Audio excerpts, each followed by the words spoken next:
watching World Panorama, the only show that gives you news from across the globe in the most concise, direct and unbiased reports. Welcome to this week's edition with me, Sana Khan.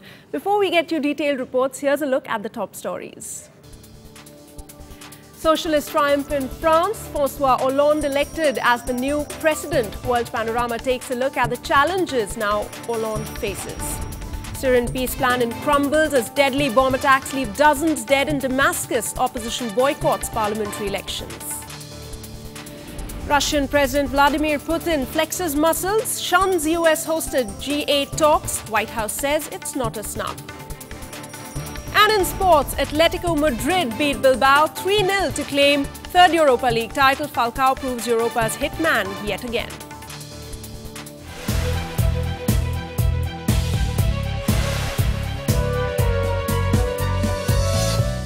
Those were the top stories this week. This week, we discussed the French elections in what may prove to be a game changer for the Eurozone crisis. France elected François Hollande as its first socialist president in 17 years. The 57-year-old socialist won power on May 6th in a close race against France's outgoing right-wing leader, Nicolas Sarkozy.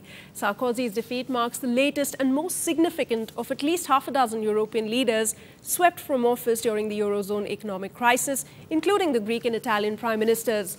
Over the next few minutes, we are going to discuss this development with Ms. Indrani Bagchi, diplomatic editor of the Times of India. Welcome to the show, ma'am. Before that, let's take a look at this report. Outgoing French President Nicolas Sarkozy stood side by side with his successor, socialist François Hollande, for the first time on Tuesday since admitting defeat in the country's elections on May 6. The two gathered at Paris's landmark Arc de Triomphe to take part in a ceremony for Victory Day. Before you, I engage myself to serve my country with the devotion and the exemplary leadership that this post demands. I understand responsibilities for the job, and as such, I give a Republican salute to Nicolas Sarkozy, who has led France for 5 years and who deserves all our respect. Jubilant left-wingers celebrated in Toul, the Socialist Party headquarters in Paris, and thronged Paris's Bastille Square, where revelers danced the night away in 1981. When François Mitterrand became France's only previous directly elected socialist president. Hollande won by a clear margin with between 51.8% to 52% of the vote, against Sarkozy's tally of between 48 and 48.2%. With this, conservative Sarkozy became the 11th Eurozone leader to lose his job since the crisis began. The French people have made their choice. France has a new president of the Republic. It is a democratic choice. Republican Mr. Hollande is the president of France and has to be respected. Hollande said he would get on with the task of pulling the country out of the crisis while safeguarding equal access to health and education. The first duty of the President of the Republic is to bring together and link all citizens to communal action so as to face up the challenges awaiting us. Hollande has vowed to be a normal president in contrast with Sarkozy, but some have raised concerns over his lack of experience. Can Hollande, a long-time Socialist Party leader who's never held a top government post, now get France back on track? All right, with that, let me get in Ms. Bagchi. Ms. Bagchi, first of all, I'd like to ask you, what made French veer left at a time when Europe was veering right? And also, is it a, more of not a vote for socialism, but more of an anti-Sarkozy vote, as many are saying? Well, certainly there was a definite component of an anti-Sarkozy voter. I think all the polls said before the election that he was an extremely disliked president. But that apart, I think, as you have also seen in the Greek elections, Europe, there is a part of Europe. Europe is now voting with its feet against what are the austerity measures that have been imposed as a result of the Eurozone crisis. And I think that's a sign that you have seen from the French voters this week. And, talking about the French people and what they voted for, how do you see it playing out in the days to come? Because, again, saying that it was an anti-Sarkozy vote, but it was, would you agree with me if I say that it was more because of his personality rather than the policies that he chose? I would actually disagree a little bit. Sarkozy may have been a abrasive personality, But frankly, the choices that voters made was not because they didn't like his face, but because they were protesting against the kind of policies that have been imposed on them, which frankly, many economists will say they have really no choice. But yes, I think it would be a mistake to only characterize it as a personality vote. Right. And what about the socialist victory? What's the significance of that? Well, I think, François Hollande, if you remember, was candidate number 2. It was actually Dominique Strauss-Kahn, who, if it hadn't been for an unfortunate incident in New York, would have been an outright socialist candidate. But Hollande comes with a set of proposals and a set of policies that finds a resonance in the French voters today. Right. And very soon he'll be meeting Angela Merkel as well. How do you see their meeting playing out? Do you see any decisions coming out as far as, the current situation is concerned? Well, that is actually the most important meeting that he will have. Even much more important than the Obama meeting. And I think he sees Obama before he sees Merkel. Because at the heart of the choice that the French voters have made is the fiscal pact. Right. And Angela Merkel has been at the helm of the new fiscal pact in Europe, which has been signed up by 15 countries about austerity measures to impose fiscal discipline in a lot of countries that are really hurting in the Eurozone crisis. France is at the top of the list. Right. And Hollande does not want, he wants that pact to be renegotiated. So in the coming days, we will see how that plays out, yes. Hold on to that thought. We'll be coming back to you in just a bit. Meanwhile, François Hollande may have won the French presidential election, but the battle is far from over for him. Here's why. The diplomatic policy to be adopted by new French government is under spotlight after François Hollande was elected as French president. In France, analysts say his victory finally gave Europe a notion that austerity can no longer be the only option. The growth means to increase the investment of government to Hollande, but it means a flexible labor market to German Chancellor Angela Merkel, because people should have a complete training for new jobs, so there will be a fierce dispute between Hollande and Merkel.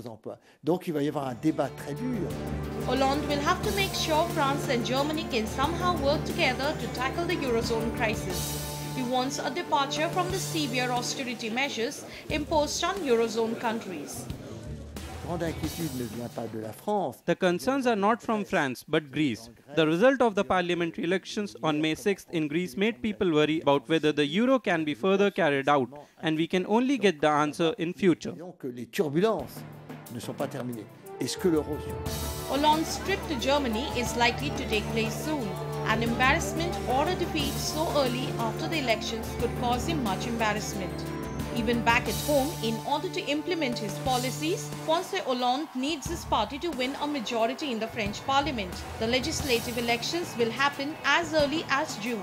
If Nicolas Sarkozy's party wins too many seats, Hollande's influence will get severely diminished. All right, considering the margin with which Hollande has seized victory and looking at the challenges in front of him in the days to come, very, very crucial, the parliamentary elections coming up in June. Absolutely. The parliamentary election, if Hollande's party, if the socialists don't get a majority in Parliament, Hollande could find his challenges mounting even higher, because he would find it very difficult to take decisions as president because of the peculiar nature of the French system. Right. And also, let me just talk a bit about the Socialist Party, which will be in power now. What are the kind of foreign policy changes that one can see? Because, this party has come in after quite a bit, quite a long time. So what are the changes one can expect? See, I think we can expect more changes in their economic policies and less in their foreign policies, really, because I think there is a broad-based agreement, sort of consensus on both sides of the spectrum on foreign policy. You can expect French love to be on the world stage, and that is true as much for Sarkozy as for Hollande. But the differences you will see is in the economic policies, because he wants to tax the rich up to 75%.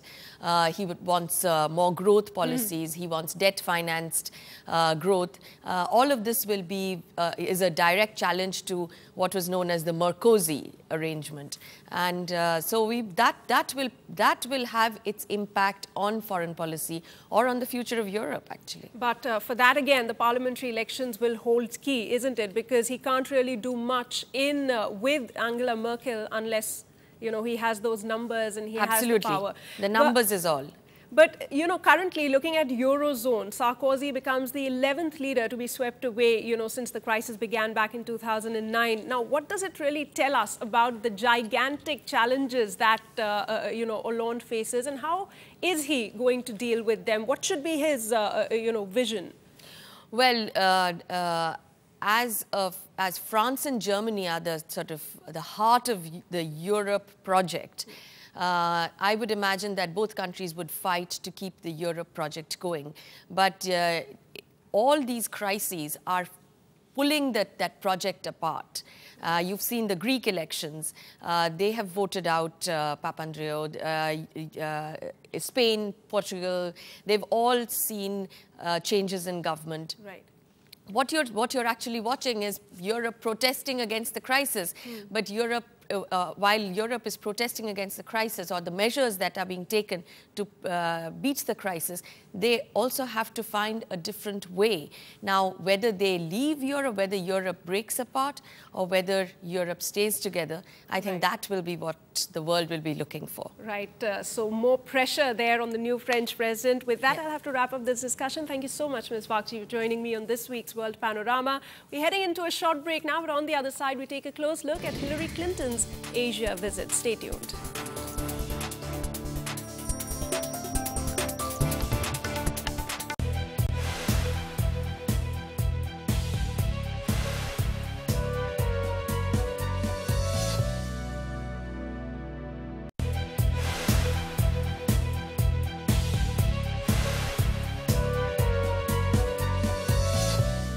Welcome back. Now, round two to form a coalition government collapsed on Wednesday when Greece's future in the euro and commitment to its international bailout deal in the balance, and the spectre of new elections looming ever larger. Sunday's election threw the country's political scene into turmoil after voters, angered by years of Europe's harshest austerity program, hammered mainstream politicians and left no party with enough seats in parliament to govern alone. Here's a roundup of the series of events in Greece.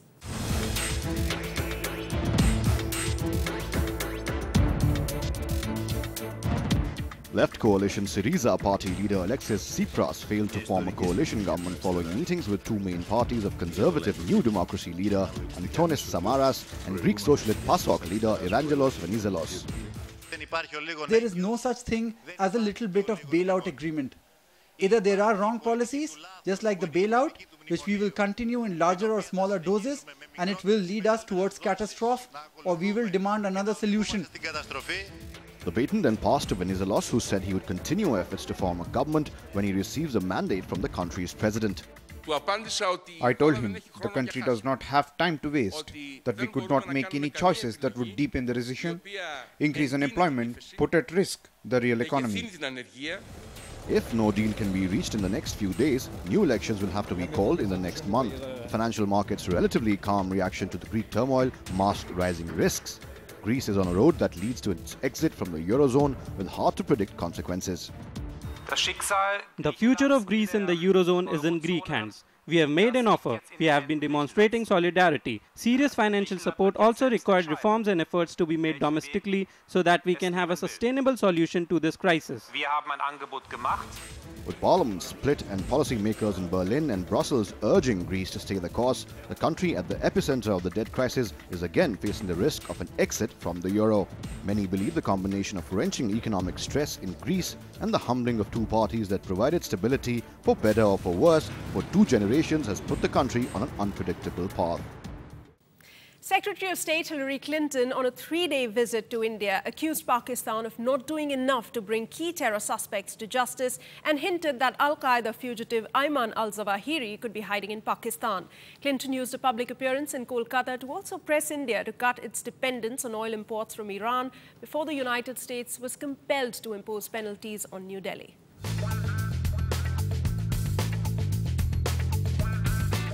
Wrapping up her 8-day trip to China, India and Bangladesh, US Secretary of State Hillary Clinton pressed Pakistan to do more to root out terrorists on its soil. We look to the government of Pakistan to do more. It needs to make sure that its territory is not used as launching pads for terrorist attacks anywhere, including inside of Pakistan. Both Washington and New Delhi have sharply criticized Pakistan for not detaining Hafiz Saeed, who is suspected of masterminding a 3-day rampage by gunmen on India's financial capital, Mumbai, in 2008. The recent attacks in Kabul highlight, once again, the need for elimination of terrorist sanctuaries in the neighborhood and the need for stronger action from Pakistan on terrorism.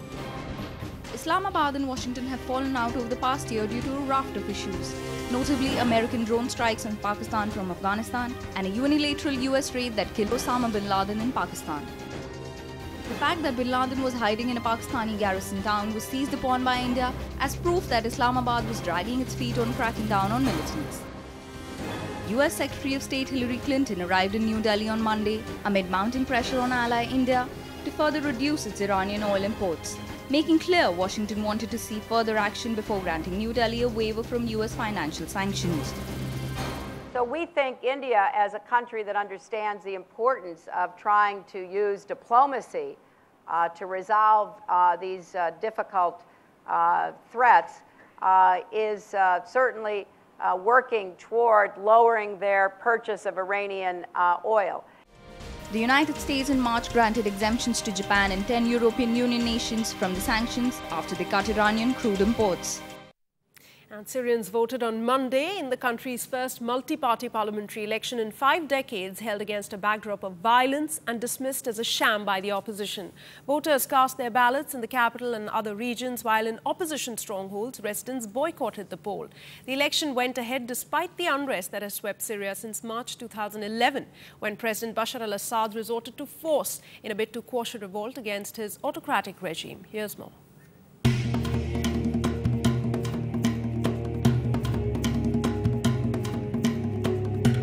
Violence continued to wreak havoc in Syria as a large explosion hit cars accompanying United Nations ceasefire monitors in the southern Syrian province of Deraa on Wednesday, injuring 8 Syrian guards.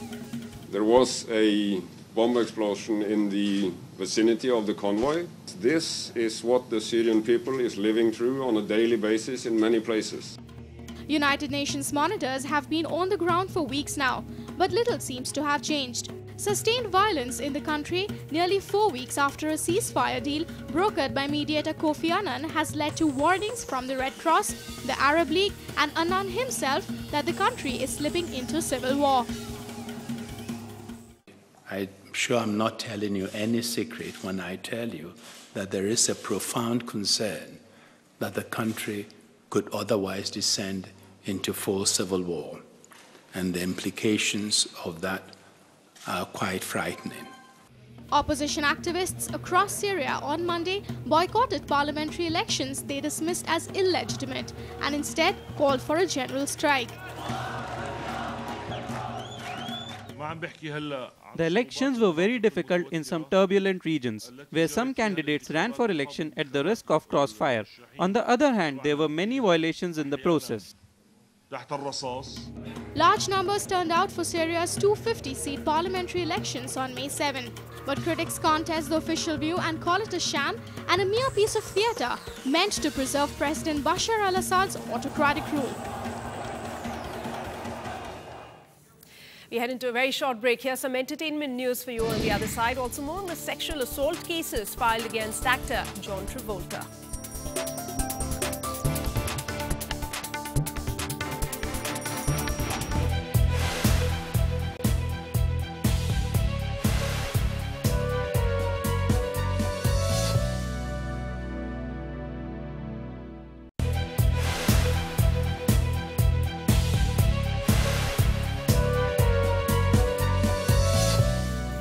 Thanks for staying with us. Let's now take a look at some of the other international news in our next report.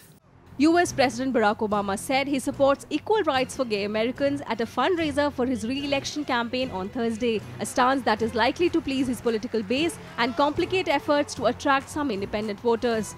Obama's comments marked the first time a US president had publicly expressed support for gay marriage, and his position was hailed by Democrats, gay rights groups and others as a benchmark for civil rights in the United States.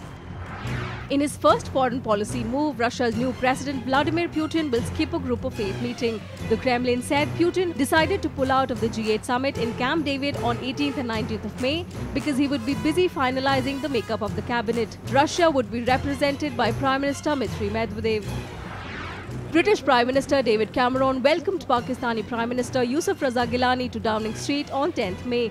Gilani is on a 5-day visit to the UK. He will take part in the first Pakistan-UK summit-level review of the enhanced strategic dialogue aimed at strengthening bilateral relations between the two countries. Gilani, while on his visit, insisted that Pakistan had not been complicit in sheltering Osama bin Laden. Search teams found at least 12 bodies on Friday on the steep slope of an Indonesian volcano where a Russian-made jetliner crashed while demonstrating the plane for potential buyers from airlines. All 45 aboard the Sukhoi Superjet 100 that crashed on Wednesday are feared dead. The jetliner slammed into the dormant volcano at nearly 800 km per hour during a drizzle. So now gear up for our next report. It's all about bringing you up to speed with the latest from the sports world. Here's all the sports action. Chelsea survived a late Liverpool fight back to win the FA Cup final 2-1 and lift the trophy for the 4th time in 6 seasons thanks to goals from Ramirez and Drogba. Chelsea dominated the first half and led through an 11th minute goal by Ramirez. Drogba's crisp low shot in the 52nd minute put Chelsea in total control of the match until substitute Andy Carroll brought Liverpool back into contention with a powerful drive past Chelsea goalkeeper Peter Cech in the 64th minute. Drogba became the first player in the 141-year history of the FA Cup to score in 4 finals, and John Terry also added his name to the competition's rich folklore when he became the first player to captain 4 final-winning teams. Radamel Falcao stood up to be counted once again as Atletico Madrid claimed the 2011-12 Europa League title after defeating Athletic Bilbao 3-0 in the all-Spanish final at the National Arena in Bucharest. The Colombian striker produced 2 superb individual efforts in the first half alongside an equally fantastic clincher from Diago to ensure that Atletico regained the trophy that they last won in 2010. Defender Carlos Puyol believed it will be impossible for him to recover from a knee injury in time to play for holders Spain at Euro 2012 starting next month. The loss of the talismanic Puyol is a significant setback for the world and European champions, who begin the defence of their continental title against Italy on June 10th. His absence will likely mean that coach Vicente Del Bosque will deploy Real Madrid's Sergio Ramos alongside Barca's Gerard Piqué in central defence, with Javi Martinez of Athletic Bilbao another option. World number 1 Novak Djokovic lashed out at Madrid Open organisers and the ATP over the event's controversial blue clay courts after fighting off Spanish qualifier Daniel Gimeno Trava 6-2, 2-6, 6-3 in the second round on May 8th. The defending champion said he was disadvantaged as this was his first official match on the Manolo Santana show court and its blue clay, while his opponent had had 3. Fighting his blues, Djokovic over there. Now, after all that sports action, it's time to sit back and enjoy all the very latest from showbiz. Catch the news about your favourite stars in the entertainment wrap. After vehemently denying a first claim, actor John Travolta has been hit by another accusation of sexual assault. A second unidentified masseur is seeking $2 million in damages against Travolta, claiming the actor sexually assaulted him during a private massage, according to amended court documents filed on Tuesday. The unnamed man is a resident of Georgia and is referred to as John Doe No. 2 in court papers. Movie star Brad Pitt is now the new face of Chanel No. 5 ladies perfume. He will be shooting his first commercial for the product in London this week and will be making close to 7 figures for the campaign. Arnold Schwarzenegger, former governor of California, has recently been talking about starring in an action thriller titled 10. Set to be directed by David Ayer, the film's distribution rights have already been sold to Open Road. The film follows a corrupt DEA task force that is stealing from drug cartels until their team members begin disappearing. Nicki Minaj and Pepsi are teaming up for a new global ad campaign called Live for Now, which features a brand new television ad that stops people in their tracks literally. The new ad features the quirky and colorful hip-hop singer's hit song Moment for Life and is part of what Pepsi calls its first global campaign. In the spot, the simultaneous crack of two Pepsi cans triggers a frozen moment in time which allows the two Pepsi drinkers to travel the world and see the amazing moments that are all taking place at the same time. That's all from me in this edition of World's Panorama. I'll see you same time next week with more world news. For now, I'll leave you with these grand visuals from Moscow Kremlin, where thousands gathered to go on the 9th of May to watch this year's Victory Day parade at the Red Square. Thanks for watching and have a great day.